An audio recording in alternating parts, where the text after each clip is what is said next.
नहमदुहु व नुसल्ली अला रसूलिहिल करीम अम्मा बाद फ़ाउज़ बिल्लाहि मिनश शैतानिर रजीम बिस्मिल्लाहिर रहमानिर रहीम।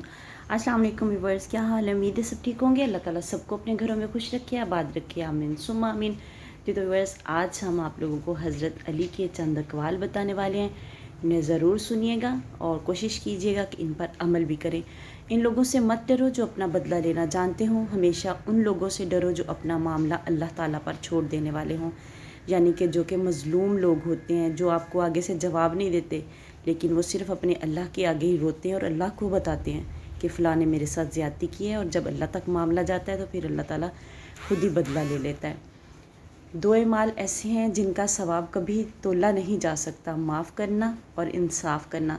यानी कि अगर आप किसी को माफ़ करते हो तो तब भी आपको बहुत ज़्यादा सवाब मिलता है। और अगर हज़रत इमाम अली ने फरमाया, अगर कोई तुमसे जलता है तो बजाय गुस्सा होने के इनकी जलन की कदर करो, क्योंकि यही वो लोग हैं जो तुम्हें खुद से बेहतर समझते हैं।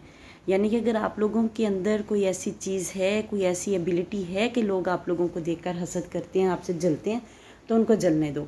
इंसान को अच्छी सोच पर वो इनाम मिलता है जो इसे अच्छे अमाल पर भी नहीं मिलता, क्योंकि सोच में दिखावा नहीं होता। यानी कि जब इंसान सोचता है वो उसे कोई भी नहीं देखता। अगर हम अच्छा सोचेंगे तो अच्छा करेंगे। इंसान को अच्छी सोच पर वो इनाम मिलता है जो इसे अच्छे माल पर भी नहीं मिलता, क्योंकि सोच में दिखावा नहीं होता। इसीलिए हम माल करते हैं, हमें चाहिए कि सामने किसी के जो भी करें तो उसमें दिखावा ना हो। हमारे दिल में ये ना हो कि हम दिखावा दिखा रहे हैं किसी को और ये नेकी कर रहे हैं।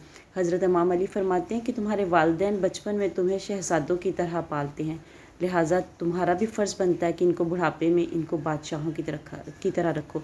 वीडियो अच्छी लगे तो लाइक कीजिए, चैनल पर नए हैं तो चैनल को सब्सक्राइब करके जाइएगा और साथ में बेल आइकन को ज़रूर प्रेस कीजिएगा ताकि आने वाली वीडियोस का नोटिफिकेशन आप लोगों तक आसानी से पहुंच सके। वीडियो को सदका जारिया समझकर ज़रूर शेयर करें। अल्लाह हाफिज़।